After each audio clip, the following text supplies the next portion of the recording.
En toute vérité, 11h midi sur Sud Radio, Alexandre Devecchio. En toute vérité, chaque dimanche entre 11h et midi sur Sud Radio, sécurité, économie numérique, immigration, écologie. Pendant 1 heure chaque semaine, nous débattons sans tabou des grands enjeux pour la France d'aujourd'hui et de demain. Et ce dimanche, nous avons le plaisir de recevoir Charles Sapin et Gilles Gressani. Charles Sapin est journaliste et essayiste. Il est l'auteur de Les Moissons de la colère, plongé dans l'Europe nationaliste. C'est aux éditions du CERF. Et Gilles Gressani, directeur de la revue Le Grand Continent. Il a coordonné le livre Portrait d'un monde cassé, l'Europe dans l'année des grandes élections, qui vient de paraître chez Gallimard. Les mouvements nationalistes vont-ils s'emparer du pouvoir en Europe ? L'immigration est-elle leur principal carburant ? Sont-ils en train de se normaliser ? Sont-ils unis ou divisés ? Jusqu'où ira leur progression ? Le phénomène est-il seulement européen ou mondial ? Tout de suite, les réponses de Charles Sapin et Gilles Gressani en toute vérité. En toute vérité sur Sud Radio, Alexandre Devecchio. Charles Sapin, Gilles Gressani, bonjour. Bonjour. Ravi de vous recevoir sur Sud Radio. Ce matin, nous allons discuter pendant 1 heure notamment des élections européennes et plus largement du contexte mondial avec cette montée des nationalismes ou des populistes. D'ailleurs, je ne sais pas comment il faut les appeler, vous nous direz cela. J'aimerais tout de même commencer peut-être avec une question d'actualité plus franco-française.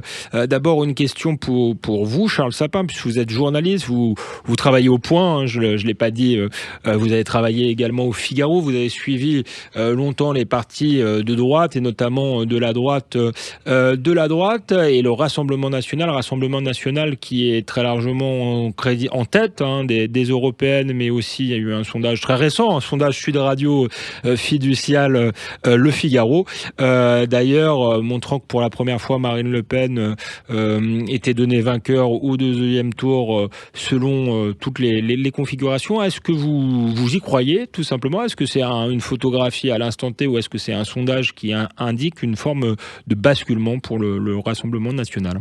Alors évidemment, je vais répéter ce que répètent souvent les sondeurs, bien que je n'en sois pas un. Un sondage est une photographie à un instant T.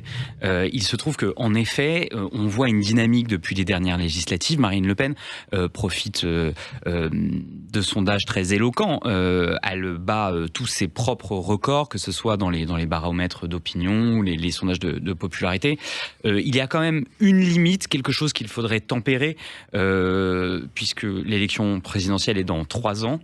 Et finalement, Marine Le Pen continue de capitaliser sur quelque chose qui est un de ses principaux moteurs, c'est l'anti-macronisme. C'est quelque chose de très important et qu'on voit depuis ces 7 dernières années, depuis qu'Emmanuel Macron est au pouvoir. Or, lors de la prochaine présidentielle, Constitution oblige, Emmanuel Macron ne sera plus candidat, ne sera pas candidat. Certes, mais elle est testée pas face à Emmanuel Macron, là. Elle est testée face à Édouard Philippe, face à Gabriel Attal. Est-ce que c'est pas finalement un avantage pour Marine Le Pen ? Le bloc central n'a plus de candidat naturel, pour l'instant en tout cas. Pour l'instant, le problème, c'est que quand vous regardez les sondages d'opinion, même si Emmanuel Macron, et c'est à peu près dans la tête d'une partie de la population, qui ne sera pas candidat à sa réélection, l'anti-macronisme marche encore à plein et est encore un carburant pour Marine Le Pen. Toute la question est de savoir quel sera son potentiel électoral face à des candidats qui seront certes issus du macronisme, issus du camp de l'actuel président de la République, mais qui vont mettre en scène une rupture et qui se revendiqueront tous d'une certaine forme de renouveau. La donne va finalement évoluer. Alors, ce qui est certain, c'est que Marine Le Pen est en dynamique, elle l'est depuis 2012. Maintenant, voilà, il faudra voir dans cette nouvelle donne-là, sans Emmanuel Macron, avec qui elle a formé une forme de duo. C'était le thème de votre précédent livre, le tango des fossoyeurs. C'était bien ça, hein, le titre. Et c'était comment écrit avec François Xavier il formait une forme de duo, Marine Le Pen et Emmanuel Macron. Gilles Gressani, est-ce que c'est un tango des fossoyeurs qui va peut-être s'arrêter prochainement, ou est-ce qu'il y a un mouvement de fond avec finalement un vrai clivage idéologique entre un président mondialiste ou progressiste, je ne sais pas comment il faut le définir, mais pas seulement un président, si vous voulez, des élites en place depuis de longues années qui partagent cette idéologie, et finalement un courant qui est aujourd'hui incarné par Marine Le Pen, qui serait national-populiste. Si on regarde avec un peu d'attention ce qui est en train de se passer de cette partie-là de l'espace politique en France et en Europe, mais en France c'est un bon cas d'étude, c'est qu'en réalité, il n'y a pas vraiment un bloc national populiste aussi explicite que ça. Au fond, est-ce que Marine Le Pen veut sortir de l'euro ? Est-ce qu'elle veut sortir de l'Union européenne ? Est-ce qu'aujourd'hui les mots qu'elle utilise sont si différents que les mots que pourrait utiliser un parti de centre-droite un peu plus classique, qui puisse aussi attirer une partie des élites administratives d'un État ? D'ailleurs, pardon, je vais vous laisser finir, mais est-ce que c'est Marine Le Pen qui s'est recentrée, ou est-ce que ce sont les partis de centre-droit qui sont devenus aussi plus souverainistes, plus eurosceptiques ? Ce qui est absolument évident, c'est que le RN, historiquement, voulait sortir de l'euro. Et aujourd'hui, en tout cas explicitement, il ne veut plus sortir de l'euro. Donc ça, en fait, moi, je serais assez attentif sur l'idée qu'il y ait des blocs aussi clairement définis. En fait, ce qui est en train de se passer aujourd'hui, c'est la politique est dans le chaos, parce que le monde est cassé. Et dans un monde cassé, les règles changent, l'échiquier change, tout change. Et donc, qu'est-ce qui se passe ? C'est que nous, on a tendance à regarder toujours du côté de l'offre politique, les choses qui sont déjà là. En fait, c'est la demande se réarticule. Et donc, c'est pour ça qu'on peut voir, effectivement, en quelques années, ce recentrement des institutions vers des positions qui sont beaucoup plus à droite. Enfin, on peut penser, par exemple, il y a 5 ans, si vous aviez dit que la migration et les frontières étaient le cœur de l'action, des libéraux en Europe, vous auriez dit, mais vous êtes fous, aujourd'hui c'est normal, c'est comme ça que ça se passe. Et en même temps, de l'autre côté, vous avez le bloc que vous définissez national-populiste, où en fait, on retrouve très très peu de choses aujourd'hui de national et des populistes. On trouve sur des questions d'identité, oui, sans doute, mais sur les questions structurelles, de politique économique, de positionnement de la France dans l'échiquier mondial, dans la mondialisation de l'Union européenne, moi je ne vois pas vraiment de rupture, en tout cas pas de rupture assumée. C'est intéressant ce que vous dites, Gilles Gressani. On va parler effectivement du livre que vous avez coordonné avec le Grand Continent, une revue que vous dirigez, le livre préfacé par Giuliano d'Ampoli, Portrait d'un monde cassé. Donc on va élargir effectivement la focale, parce que c'est un phénomène européen et même mondial, et un phénomène justement qu'on peine à définir. Vous nous dites finalement les nationaux populistes sont de moins en moins nationalistes et de moins en moins populistes. On les appelait avant extrême droite. Donc, comment est-ce qu'on les définit ? Finalement, ce que vous nous dites, c'est qu'ils se normalisent, Gilles Gressani. Où est la menace si finalement ce sont presque des partis de centre-droit ? C'est ce que vous nous expliquez. Donc, vous les définiriez comment, vous, du coup ? Déjà, je pense qu'il ne faut pas utiliser le même mot pour tout le monde, et c'est un des problèmes qu'on a, c'est qu'on met dans le même bac en fait des choses qui sont aussi différentes. Corban, Meloni, Bardella et le PiS polonais. Donc c'est vraiment des choses qui sont différentes. Et évidemment, on a toujours la tentation de coller une étiquette une fois pour toutes, mais ça marche pas. Moi, je dirais qu'en Europe, il y a un processus structurel qui est à peu près, disons qu'il y a aujourd'hui l'inertie profonde du continent, qui est que ceux qui ont l'euro, en fait, finissent par être très attachés à l'euro. Et ça, c'est une espèce de paradoxe bizarre, c'est que c'est sans doute pas lié par des questions de haute politique monétaire. Je pense pas que les gens se disent que le cadre macroéconomique est le bon. Vous pensez que c'est un attachement sentimental ou un enchaînement d'une certaine manière, parce qu'on craint le chaos si on sortait de l'euro ? Il y a clairement ça, mais en fait, si vous regardez au fond de ça, quel est le raisonnement ? Pourquoi, en fait, on est attaché à l'euro quand on est des petits entrepreneurs, quand on est des fonctionnaires, quand on est des personnes qui, en fait, souvent, vous pourriez être tentés pour voter, pour casser la table, pour faire exploser la table. Pourquoi c'est l'euro qui... Parce que je pense qu'il y a une représentation qui fait que c'est très difficile aujourd'hui de définir le nationalisme sur une échelle étroitement nationale, qui est de dire, au fond, l'euro nous protège plus que le franc. L'euro nous protège plus que la lire, si vous êtes italien. Et quand vous dites ça, vous êtes déjà en train de changer, en fait, le fonctionnement de votre imaginaire de la souveraineté. En fait, vous dites déjà, en fait, peut-être que l'État auquel j'appartiens, la nation dans laquelle je suis investi, eh bien, elle est peut-être pas assez forte aujourd'hui pour résister au choc sino-américain, de la mondialisation, du digital, etc. Et donc, il y a déjà quelque chose qui structure, en fait, vous voyez, c'est la demande qui structure l'offre. Au fait, pourquoi aujourd'hui, la plupart des partis qui étaient à la droite du Parti populaire européen ne peuvent plus dire on est des partis du Frexit? Eh bien, c'est parce qu'en fait, la demande n'est plus là. Il y a encore aujourd'hui des partis de Frexit en Italie, en France. En Italie, lors des dernières élections nationales, le parti de l'Italexit a pris moins de 3%. Ça, c'est à peu près ce que c'est l'équivalent de Florian Philippot en France. Ça ne pèse plus grande chose. Donc, la demande a changé. Et donc l'offre change, se articule, mais évidemment quand vous changez de fusil d'épaule d'une façon aussi forte, c'est très ambigu ce qui se passe. C'est pour ça qu'en fait c'est difficile d'utiliser le même mot. Et donc vous avez des propositions très différentes. Vous avez celle de Viktor Orban en Hongrie, qui n'a pas l'euro, mais qui se projette dans l'espace continental parce qu'il assume en fait d'être une petite nation qui a besoin de l'espace continental pour pouvoir prospérer. Vous avez la position que moi je définirais de techno-souverainiste de Giorgia Meloni en Italie, qui en fait consiste à intégrer beaucoup plus des contraintes institutionnelles pour pouvoir par la suite jouer dans une logique d'identité. Et vous avez la position qui est un peu dans l'entre-deux du Rassemblement national d'aujourd'hui, qui n'assume plus du tout de sortir et de casser les règles au niveau européen, mais qui en même temps aujourd'hui est encore très ambigu sur quel est le vrai projet à long terme, où est-ce qu'elle veut porter la France et l'Europe dans les prochains 10 ans. Charles Sapin, dans les moissons de la colère, plongé dans l'Europe nationaliste, vous n'utilisez plus, vous non plus, le terme extrême droite. Vous expliquez d'ailleurs qu'il ne faut plus l'utiliser. Comment vous définissez ces partis?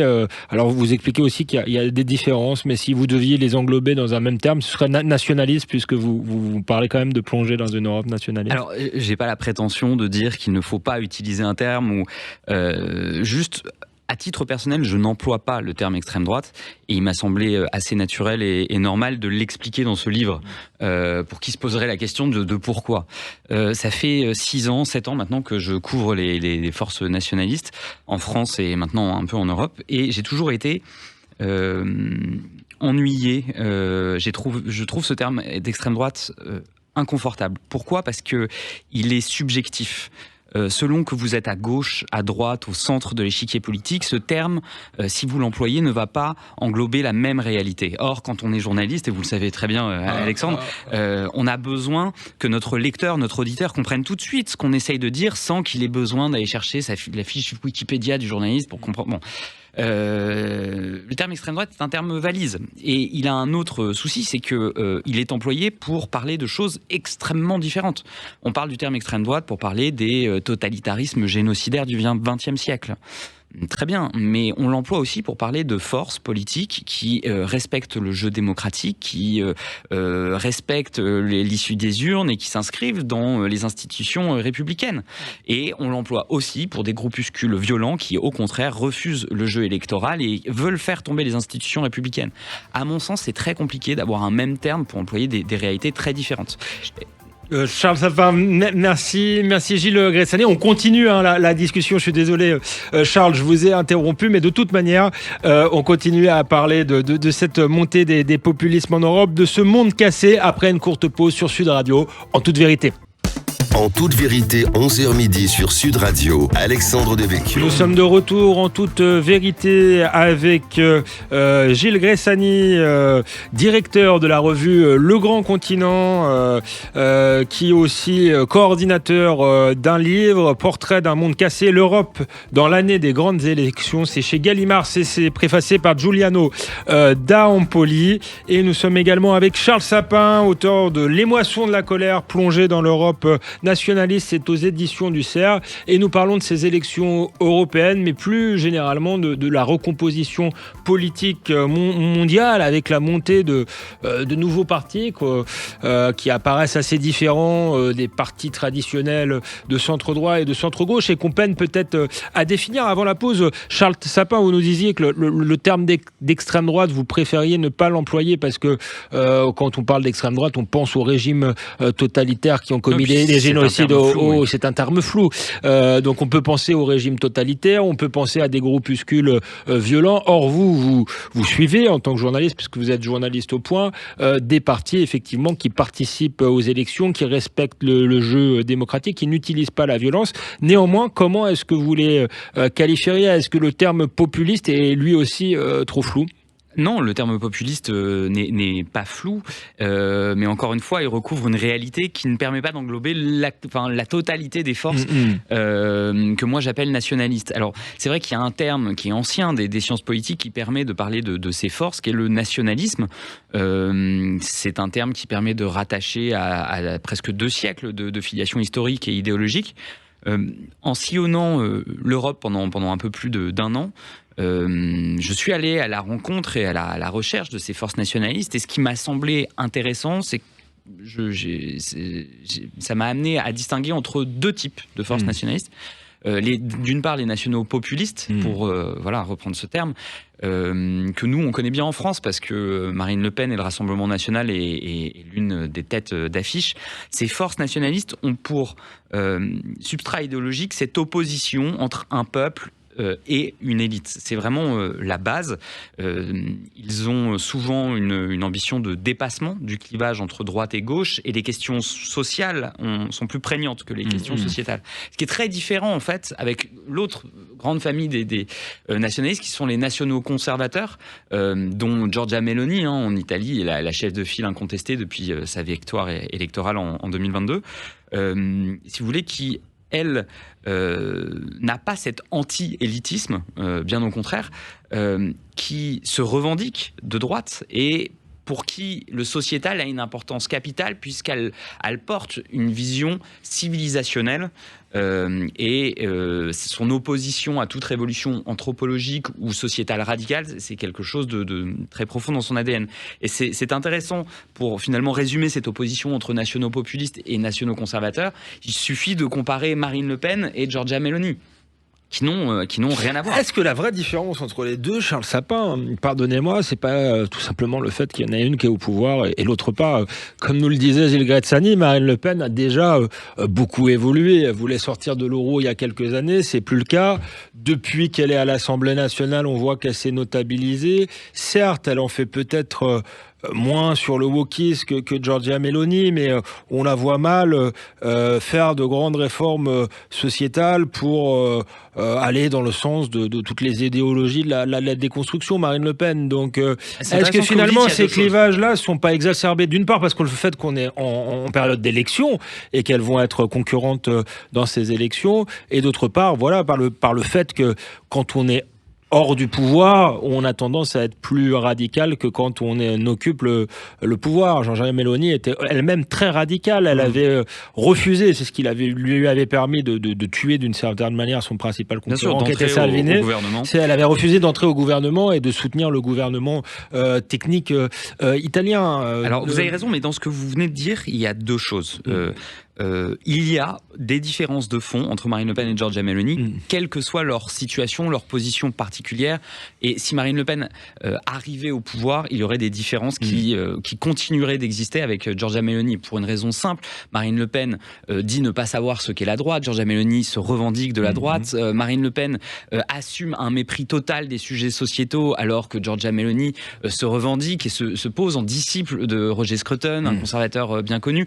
Marine Le Pen, c'est aussi son héritage populiste, charrie un passé de russophilie. Son parti a eu des contacts avec Russie Unie, le parti de Vladimir Poutine, avant l'invasion de l'Ukraine par la Russie.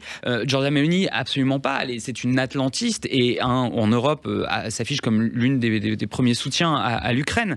En revanche, ce que vous dites, et ce qui est vrai, c'est qu'il y a un phénomène que a très bien décrit Giovanni Orsina, qui est un politologue italien et qu'on lit régulièrement dans l'excellente revue Grand Continent. Il a ce concept que je trouve très parlant de romanisation des barbares. C'est-à-dire que ces forces nationalistes, plus elles s'approchent du pouvoir et a fortiori quand elles y sont obligées d'abandonner des pans les plus radicaux de leur programme. Pourquoi ? Pour finalement faire primer le pragmatisme pour avoir du résultat plutôt que l'absolutisme idéologique. Il y a un moment, quand vous voulez le pouvoir ou quand vous y êtes, si vous voulez y rester, il faut avoir des résultats aux yeux de vos électeurs. Et pour ça, cela impose à certaines concessions et un alignement de vos positions par rapport à la demande politique. Gilles Gressanier, vous nous décrivez effectivement un monde chaotique, un monde cassé. Est-ce que le camp populiste ou national-populiste, on ne sait pas trop comment l'appeler, est réellement divisé entre conservateurs et justement ceux qui sont plus dans une logique purement populiste? Est-ce que ces divisions font que finalement ils pourront jamais accéder durablement au pouvoir, ou est-ce que tout simplement on est peut-être dans une phase 2, parce que ça fait un moment qu'on parle d'une montée des populistes, certains ont gouverné, Trump, Boris Johnson notamment, Viktor Orban gouverne depuis très très longtemps. Est-ce qu'on n'est pas dans une phase 2 après la prise du pouvoir un peu chaotique? Peut-être que les populistes de manière générale cherchent finalement le bon curseur pour pouvoir gouverner, mais cette fois-ci dans la durée. Disons qu'il y a aujourd'hui une bifurcation très claire. Il y a des forces qui veulent s'asseoir à la table pour changer les règles. Il y a des forces qui veulent faire sauter la table. Et c'est vrai que le cas Mélanie est très intéressant là-dessus. Peut-être pas forcément parce que c'est une barbare romanisée. Un des points essentiels de Mélanie, moi je suis italien, donc je suis italien du Nord, donc c'est quelque chose que je perçois constamment à l'oreille, c'est son accent romain. C'est une vraie romaine. Et en fait, ça peut paraître anecdotique, mais en réalité, il n'y a pas vraiment de président du Conseil vraiment romain dans l'histoire de la République italienne. C'est assez rare. Et surtout dans la dernière décennie, qui est la décennie populiste italienne, où en fait on a vu ce que vous êtes en train d'écrire, des forces très différentes qui vont de la Ligue de Salvini jusqu'aux 5 étoiles de Beppe Grillo, de la forme hyper technocratique d'un Mario Monti ou d'un Mario Draghi, jusqu'à la forme un peu de populisme de centre d'un Matteo Renzi, donc des formes de leadership extrêmement différentes, qui ont essayé de faire toute la même chose, de venir de l'extérieur de Rome pour changer tout. Donc ils sont arrivés dans un contexte qui était particulier, de crise économique, de crise d'institutions, avec un mandat populaire très fort, et ils ont promis de tout changer. Et en fait, ce qui est assez intéressant, c'est que systématiquement, ce qui leur est arrivé, c'est que au bout de 6 mois, parfois 1 an et demi maximum, ils ont perdu toute leur force politique, et en fait, ils ont été englobés, mangés par le marécage romain, et ils sont restés parfois d'ailleurs sur place avec des rôles qui sont aujourd'hui très petits. Le Renzi a un petit parti, Monti est toujours sénateur, mais ils n'ont plus un rôle principal et central dans la sphère. Et Mélanie, en fait, elle est très différente parce qu'elle est romaine, elle fait la politique à Rome depuis qu'elle est adolescente, depuis qu'elle a 17 ans. Elle a eu beaucoup de rôles dans la vie politique. Elle était la plus jeune vice-présidente de l'Assemblée nationale italienne, grosse différence avec Marine Le Pen. Elle était ministre, jeune ministre, sans portefeuille, mais quand même, elle a aussi une très grosse différence avec Marine Le Pen. Mélanie est une personne qui les Italiens de pouvoir ont dîné et dînent depuis 20 ans. C'est pas du tout le cas pour Marine Le Pen. Donc en fait, elle est pas vraiment, elle joue pas forcément le rôle de la barbare romanisée. C'est une pure romaine. Mais c'est plutôt le contraire. C'est une romaine barbarisée, alors. C'est en fait quelqu'un qui joue de la force. En fait, elle est assise à la table, et à tout moment, elle peut dire si c'est pas moi qui négocie, c'est ceux qui viennent derrière. Et c'est ça sa force. En fait, sa stabilité, c'est qu'elle promet de la stabilité. Elle arrive d'ailleurs, après 10 ans très turbulents, au fond, sans promettre grand-chose. Vous avez toujours cette différentiel. Si vous promettez énormément, en fait, à la fin, si vous avez maintenu très peu, les gens sont fâchés. Si vous promettez très peu, c'est plus simple de tenir. Donc l'Italie a une forme de croissance à peu près potable, on verra si ça se dure. Et j'ai l'impression effectivement qu'elle amène de la stabilité dans un ordre assez chaotique. Et donc là, c'est là, je pense qu'il y a un point assez essentiel.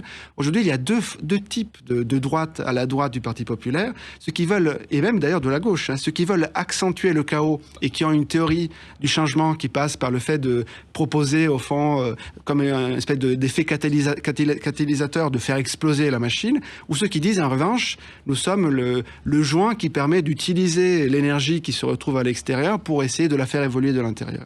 Je vous entends, et effectivement l'approche de Mélanie n'apparaît peut-être plus subtile que celle d'autres leaders, mais est-ce que finalement, il y a eu un risque de chaos un jour ou pas. Enfin, effectivement, la présidence chaotique, ça a été plutôt celle de Donald Trump, mais les États-Unis ont eu aussi un taux record de croissance, un chômage extrêmement bas, pas de guerre. Alors, j'entends la musique. Je m'excuse. On poursuivra donc cette conversation après une courte pause sur Sud Radio. En toute vérité, on continue à en parler. Est-ce qu'on surestime pas le risque de chaos et finalement, est-ce que la normalisation n'était pas annoncée depuis le début? À tout de suite sur Sud Radio, en toute vérité. En toute vérité, 11h midi sur Sud Radio, Alexandre Devecchio. Nous sommes de retour sur Sud Radio, en toute vérité. On parle de la montée des populismes en Europe avec Charles Sapin et Gilles Gressani. Charles Sapin, auteur de L'émotion de la colère, plongé dans l'Europe nationaliste, c'est aux éditions du CERF. Et Gilles Gressani, directeur du Grand Continent et coordinateur de ce livre, Portrait d'un monde cassé, l'Europe dans l'année des grandes élections. L'une des thèses de votre livre, c'est qu'on est dans un monde effectivement hyper chaotique. Gilles Gressani, et pas seulement d'ailleurs en Europe, il va y avoir des élections, je ne sais plus d'ailleurs le nombre, mais c'est un nombre record d'élections cette année partout dans le monde, sur fond de campagne permanente, sur fond de positions en apparence très, très, très radicales. Est-ce que, selon vous, les nationaux populistes sont la cause de ce chaos ou plutôt la conséquence, tout simplement, voire ceux qui pourraient remettre de l'ordre, alors que le système, je ne dis pas ça de manière populiste, mais enfin le régime qu'on a connu pendant ces 40 dernières années semble être un régime à bout de souffle finalement, n'ayant plus les solutions pour régler les problèmes actuels. Il y a clairement une forme d'imbrication, ça c'est évident. Je dirais que le cas intéressant, on en parlait juste avant, c'est le cas Trump. Parce qu'effectivement, quand on regarde la première présidence Trump, on se rend compte qu'en réalité, mis à part des points assez évidents, ça a été au fond une présidence qui s'est inscrite dans une continuité par rapport à ce que peut être un président des États-Unis, avec d'ailleurs une action internationale qui peut, sur certains points très précis, on peut penser par exemple au Moyen-Orient, être en réalité presque plus positive que celle de d'autres présidents plus normaux.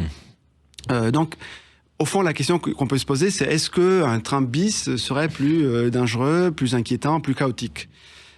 Et en fait, on a proposé dans le volume de la revue papier qui sort chez Gallimard, un très grand historien conservateur qui s'appelle Niall Ferguson, qui est d'ailleurs une référence souvent pour les nationaux conservateurs, qui a beaucoup conseillé des personnes assez centrales dans ce monde-là, dans ces sphères-là, de nous parler en fait de sa connaissance interne du système Trump, de la campagne telle qu'elle se présente aujourd'hui. Et lui, il dit deux choses. La première, c'est que on ne peut pas vraiment comparer Trump 1 de Trump 2 pour une raison très simple, c'est que le Trump 1, c'était un Trump qui était quand même malgré tout porté parce que Trump lui-même appelait le Deep State. En fait, il y avait des généraux qui l'accompagnaient, il y avait l'État profond américain. Ouais. Voilà, il y avait une partie de l'État qui était présente dès le premier jour. Et d'ailleurs, les grandes crises de la présidence Trump ont été des crises et des clashs avec des membres de cette continuité-là. Et or, aujourd'hui, dans la campagne, on ne voit pas du tout ces figures-là. Elles ne sont presque pas présentes. Et donc, effectivement, on peut se poser la question de est-ce qu'il n'y aura pas quelque chose qui soit plus, j'utilise ce mot-là, disruptif de l'espace institutionnel. Deuxième point, contrairement au premier mandat, Trump a eu le temps pour préparer un plan pour essayer de changer les choses. Et sur deux points, en fait, ce plan est particulièrement dur. On en a traduit d'ailleurs des extraits dans le Grand Continent. Il passe en bonne partie par une purge. En fait, Trump sent qu'il n'a pas pu tout de suite prendre le contrôle de la machine de l'État américain, et donc il veut pouvoir se débarrasser d'une partie du département de la justice, d'une partie des hauts fonctionnaires, justement pour avoir main libre. Main libre aussi, éventuellement, pour pouvoir rester plus longtemps au pouvoir s'il devait perdre une prochaine élection, etc. Deuxième point, qui est assez intéressant dans le contexte actuel, c'est qu'au fond, Trump 1 intervenait dans un contexte dans lequel, au fond, d'un point de vue géopolitique, on était dans un monde beaucoup moins cassé. On avait des fractures, on avait des formes de conflits plus ou moins ouverts. Pas de guerre en Ukraine, pas de conflit, le conflit israélo-palestinien gelé. Pas déclenché à ce niveau-là. Est-ce que c'était à mettre à son crédit aussi ?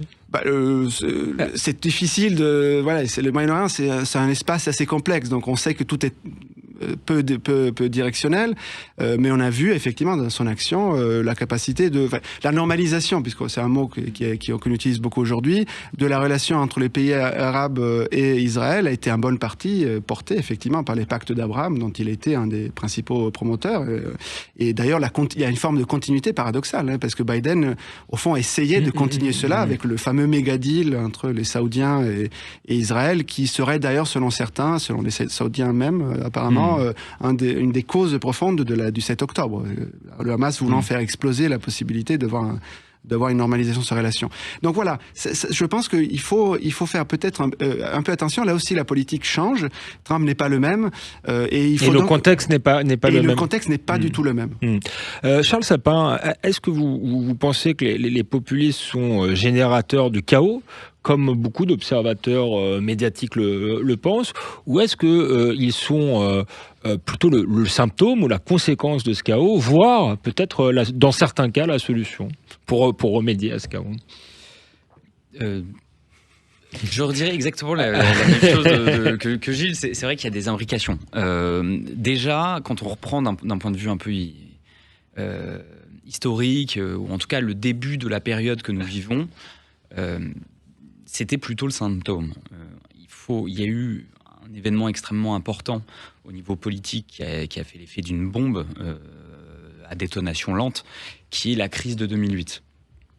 Vous avez finalement des classes populaires partout en Europe qui n'ont pu jouir des fruits de la croissance, parce qu'il n'y en avait plus, qui en ont été très mécontents, qui ont donc sont allés outre les commandements moraux des partis traditionnels pour qui ils votaient jusqu'à présent, et sont allés grossir les rangs des forces populistes. Ce qui a conduit à une redéfinition des clivages, des grandes lignes de force sur le continent. Vous n'aviez plus un clivage droite-gauche, mais dans de plus en plus nombreux pays européens, vous aviez un clivage entre des forces libérales pro-européennes et des forces populistes. Selon les pays, c'était un populiste plutôt nationaliste ou un populisme socialiste ou dit de gauche qui l'emportait, mais il y avait ce nouveau clivage. Et on voit bien que tout est parti de cette crise de 2008, en tout cas que ça a été un catalyseur important. Donc les populistes étaient vraiment le syndrome de ça. Là, on voit une situation intéressante puisqu'on est en pleine mutation. On sort en fait de ce clivage dans un certain nombre de pays européens. On sort de ce clivage entre libéraux, pro-européens et populistes pour revenir à une forme de clivage droite-gauche.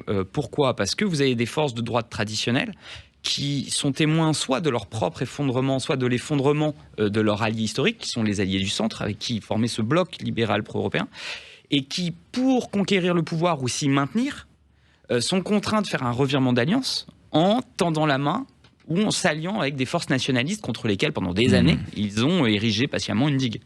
Ça recompose encore une fois tout l'échiquier européen. Il est un peu tôt pour savoir vers quoi, si c'est des solutions au chaos ou si ça va être un multiplicateur de chaos. En tout cas, ce qu'on voit, c'est un retour à un clivage droite-gauche, mais assez différent de celui qu'on a connu il y a 20 ans. C'est avec une nouvelle droite, plus radicale, plus identitaire, face à une nouvelle gauche en construction, mais qui également, elle, se place sur des sujets identitaires. Donc une droite et une gauche qui ne s'affrontent plus sur des sujets, moins sur des sujets sociaux comme il y a 20 ans, mais sur des sujets identitaires. Est-ce que c'est totalement vrai? Parce qu'il y a eu la crise des Gilets jaunes, il y a eu la crise des agriculteurs il n'y a pas longtemps. Et par ailleurs, ce que vous nous décrivez finalement pour le futur, ce serait un affrontement entre le Rassemblement national ou un Rassemblement national plus conservateur et identitaire, quelque chose comme Reconquête, mais Reconquête a été plutôt un échec, et finalement une gauche insoumise qui deviendrait hégémonique et à gauche, et avec une disparition du bloc central. Oui, alors totalement. Le truc, c'est que évidemment, une réalité ne chasse pas du jour au lendemain l'autre, et pendant très longtemps, vous avez ces deux zones de confrontation que sont le social et l'identitaire qui se juxtaposent. Et d'ailleurs, l'une ne va pas totalement détruire l'autre, on va continuer. Mais ce qui est intéressant, c'est quand je suis allé par exemple au Portugal, vous avez une force nationaliste très intéressante qui a multiplié par 10 ses résultats en 3 ans. Je suis allé voir le numéro 2 du parti, je me dis, à quel moment il y a eu un boom? Est-ce qu'il y a un moment précis où vous avez vu une adhésion, une très importante augmentation des adhésions de votre parti. Il m'a dit, bah oui, je peux vous répondre tout de suite. C'est au moment où le Portugal a choisi une personne transsexuelle pour défendre les couleurs du pays à l'élection de Miss Univers. Bah voilà. Ça a joué, cette question purement identitaire, a joué, en fait, à fracturer un électorat qui était habitué à voter pour des forces traditionnelles, de droite traditionnelle. Elle a dit, ok, donc ça, c'est pas possible, je peux pas l'accepter, je me radicalise et je vais voter pour des forces nationalistes. Et quand on va reparler d'Italie, parce que c'est un pays passionnant, mais quand on voit l'élection de Giorgia Meloni, qui se revendique de droite, mais d'une droite conservatrice, qui est également identitaire, qu'est-ce qu'il y a eu comme conséquence très rapide? Quelques mois plus tard, le Parti démocrate, donc enfin le parti de gauche, principal parti de gauche en Italie, a élu à sa tête Elly Schlein, qui elle aussi se place comme si vous voulez en miroir, se place sur le terrain identitaire. Quand elle se fait désigner à la tête du Parti démocrate, Elly Schlein dit « Je veux l'égalité sociale et de genre ». C'est très intéressant, à mon sens, pour le clivage qui est en train de naître et qui peut-être sera prégnant dans les années à venir dans la sphère politique européenne. Gilles Gressani, est-ce que vous croyez au retour du clivage droite-gauche, mais sur un mode hyper radical, avec une gauche woke d'un côté et une gauche identitaire de l'autre? Et est-ce que c'est vraiment souhaitable pour le débat public que les seules questions identitaires soient le cœur du débat politique? Je pense que dans un monde en transformation vertigineuse, avoir seulement 2 coordonnées, c'est pas suffisant. Il faut au moins en avoir 4. Et donc, effectivement, pour ça, je crois que la partie identitaire est de plus en plus structurante, beaucoup plus que ce qu'on pense. Et quand on fait de l'économie politique, etc., on regarde en réalité toujours des questions de redistribution, etc. La question identitaire, elle est là, elle est centrale. Mais en fait, elle est imbriquée avec des questions économiques et les deux, parfois, ne peuvent pas être scindées et parfois, elles le peuvent. En fait, moi, je prends l'image d'une pièce de monnaie. Il y a 2 faces. Il y a l'identité d'un côté et l'inégalité de l'autre. Et c'est les 2 choses ensemble, à mon avis, qu'il faut utiliser pour comprendre les transformations politiques de nos années 20. Gilles Gressani, merci Charles Sapin. On se retrouve après une courte pause pour la dernière partie de cette élection. On verra notamment quel est le carburant de ces nouvelles formes politiques qu'on appelle les nationaux populistes, faute de meilleure définition. À tout de suite sur Sud Radio, en toute vérité. En toute vérité, 11h midi sur Sud Radio, Alexandre Devecchio. Nous sommes de retour sur Sud Radio, en toute vérité, pour parler d'un monde chaotique avec une recomposition politique profonde. 2 observateurs de cette recomposition, Charles Sapin, auteur de Les Moissons de la colère, plongé dans l'Europe nationaliste, c'est aux éditions du CERF, et Gilles Gressani, directeur de la revue Le Grand Continent, revue qui est éditée en livre, une fois tous les semestres, à peu près, je crois, Gilles Gressani. Et donc ce numéro, ce livre, Portrait d'un monde cassé, l'Europe dans l'année des grandes élections, c'est chez Gallimard, c'est préfacé par Giuliano da Empoli. Gilles Gressani, Charles Sapin, j'aimerais qu'on parle aussi un peu du carburant de ces nouveaux mouvements politiques, parce qu'on a fait beaucoup de sémantique et essayé de les définir, mais le plus intéressant, c'est quand même la cause de leur percée. Charles Sapin, avant la pause, vous expliquiez que les questions identitaires allaient sans doute occuper une importance considérable à l'avenir, et c'était déjà le moteur dans un certain nombre de pays de cette montée des populismes. Le premier carburant, vous en parlez dans votre livre, est-ce que c'est tout simplement l'immigration de masse?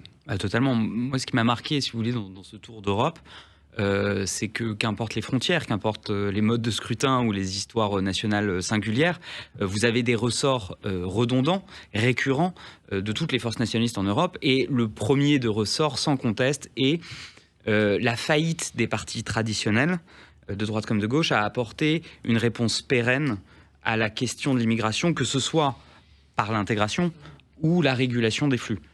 C'est quelque chose de très voyant. Il suffit de comparer d'ailleurs les situations de la Suède et du Danemark, qui sont 2 pays comparables, hormis en termes de superficie, mais qui ont pris des choix très différents sur l'immigration au tournant des années 2000. Pour schématiser, la Suède a continué d'ouvrir ses frontières. Elle se retrouve aujourd'hui avec une force nationaliste qui est la force cardinale du pays. Le Danemark a fermé ses frontières pour protéger son modèle social. Les forces nationalistes sont dans les marges politiques et et le pouvoir social-démocrate a été réélu haut la main. C'est vraiment un carburant très important et si vous voulez, il suffit de comparer la hausse des flux migratoires de ces 10 dernières années, qui sont les 10 dernières années où vous avez eu le plus de dynamique derrière les forces nationalistes et le plus de multiplication de forces dynamiques. On voit qu'il y a une corrélation assez claire entre cette question de l'immigration et la dynamique nationaliste d'un bout à l'autre du continent européen. Ouais. Au-delà de la question de l'immigration, il y a aussi les questions de genre. Vous expliquiez tout à l'heure, avant la pause, qu'au Portugal, vous aviez interrogé le leader nationaliste dont les voix ont été multipliées par 10, je crois, et qui expliquait que le moment où il y avait le plus d'adhésion dans son parti, où il avait commencé à avoir une progression, c'est quand le Portugal avait choisi un transsexuel pour le représenter dans le concours de Miss Univers. C'est ça que vous expliquez. En fait, oui, on le voit, il y a une prégnance nouvelle des questions identitaires dans les débats publics de beaucoup de pays européens. D'ailleurs, au printemps dernier, je suis allé à un grand rassemblement des forces nationalistes, le CIPAC, qui se tenait à Budapest, donc la capitale de la Hongrie. Et si vous voulez, au moment d'entrer dans ce grand raout nationaliste, vous aviez un grand panneau « No Woke Zone ». Tout est dit, si vous voulez. Et il y avait un drapeau de la Hongrie avec marqué dessus « No country for a woke man ». Voilà, c'est vraiment quelque chose de prégnant, jusqu'en Hongrie où la dynamique woke, faut vraiment la chercher avec la lutte. Ce qui est intéressant, si vous voulez, dans les ressorts, c'est que au-delà de la question identitaire, c'est la question du mode de vie. Et il y a une question, moi, qui m'a beaucoup marqué, c'est cette polarisation nouvelle des sujets environnementaux. En gros... J'allais y venir, mais très bien. Gilles Grensani partage votre avis, c'est aussi dans son livre, mais effectivement, allez-y sur le... Très bien, mais très rapidement, c'est que ces 10 dernières années... le sujet environnemental, hormis des marges politiques, crée plutôt de l'unanimité. Tout le monde voulait préserver la planète. Le problème, c'est que si tout le monde veut préserver la planète, personne ne veut faire partie de ceux sur qui va reposer les sacrifices pour préserver la planète. Or, ces dernières années, il y a eu un nombre de lois importantes, notamment au niveau européen, pour des lois contraignantes pour préserver la planète. Et je me suis rendu aux Pays-Bas et j'ai été très marqué des directives européennes qui ont été transformées, qui ont conduit du jour au lendemain au retrait du permis d'exploitation de plus de 3000 fermes d'éleveurs, d'agriculteurs qui étaient là parfois depuis 6, 7, 8 générations et qui étaient d'ailleurs des électeurs de forces traditionnels, qui se sont du coup radicalisés. Ils ont créé un mouvement, c'était le premier mouvement des tracteurs, c'était aux horizons de l'année 2019-2020. Ce mouvement s'est transformé en parti politique. En 3 ans, ce parti politique est devenu le premier du pays. Il est arrivé en tête dans les 12 provinces du pays. Il est devenu la première force au Sénat. Et finalement, comme ils ont fait des erreurs de campagne, ce mouvement politique a dégringolé lors des dernières élections générales aux Pays-Bas.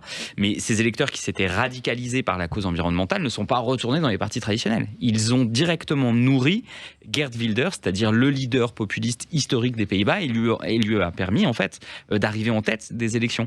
Et on voit le même phénomène dans nombre de pays européens. Vous avez vu ces mobilisations de tracteurs, on l'a vu donc Pays-Bas, mais en Allemagne également. Et en France. En France, en Espagne, cette campagne de l'AfD, donc le parti nationaliste allemand, où c'était le diesel, c'est super. Oui, exactement. C'est comme ça que commence le livre du Grand Continent. C'est pour ça que j'y pensais, effectivement, dans la préface de Giuliano d'Ampoli. Il explique que l'AfD faisait des panneaux diesel. Je crois que c'est même pas le diesel, c'est super. Voilà, il n'y a même pas besoin d'un slogan, c'est ce que disait Giuliano d'Ampoli, les gens comprenaient tout de suite. Peut-être avec vous, avant de parler de l'écologie, sur la question woke, notamment aux États-Unis, on le voit aussi dans les universités américaines, un peu tous les jours, encore plus depuis le conflit au Moyen-Orient, où on voit de jeunes étudiants s'aligner quasiment sur les positions du Hamas. Est-ce que cette radicalité-là a été le principal carburant et toujours peut-être le principal carburant de la recomposition politique en cours? Aux États-Unis Aux États-Unis et peut-être dans le monde, parce qu'on a vu que même en Hongrie, où effectivement la dynamic woke, faut bien la chercher, c'est une crainte très importante des populations. Très très maligne d'Orban qui en fait veut peser en Europe parce qu'il pèse particulièrement au sein du parti républicain trumpiste. Et donc, c'est un peu un jeu à 4 bandes, effectivement. En fait, quand il met No Walk Zone, c'est pas pour parler du tout aux Hongrois, c'est pour parler aux conservateurs américains qui prennent l'avion pour aller par la suite interviewer Orban en disant ici, ce petit pays qui a conservé des traditions, etc. Et là, il y a un point qui, je pense, est assez intéressant. Vous savez, Orban était sans doute la personne qui a le premier inventé ce concept, cette notion qui par la suite est devenue presque mainstream dans l'espèce de la droite en Europe, qui est l'Europe blanche et chrétienne. Au fond, son questionnement est assez simple, c'est aujourd'hui les nationalismes sont des nationalismes européens, donc il faut trouver des signifiants, des éléments qui soient partageables à plusieurs pays. Donc c'est pas les Hongrois contre les Autrichiens, les Français contre les Italiens. D'ailleurs, je fais en passant remarquer que le nom du principal candidat du Rassemblement national est un nom qui résonne un petit peu italien. Donc en fait, c'est pas forcément la ligne du RN aujourd'hui de reprendre la vallée d'Aoste, Milan et Turin pour en faire un fief napoléonien. C'est fini cette histoire-là. En fait, c'est une autre forme de nationalisme. Et donc l'idée d'Orban, c'était pour faire un imaginaire commun nationaliste, il faut prendre des choses qui fonctionnent à l'échelle du continent. Et en fait, il n'y en a pas beaucoup. Il y a évidemment la chrétienté. Et donc, effectivement, si vous dites reconquête, vous parlez de la Budapest à Oslo, de Vienne jusqu'à Séville.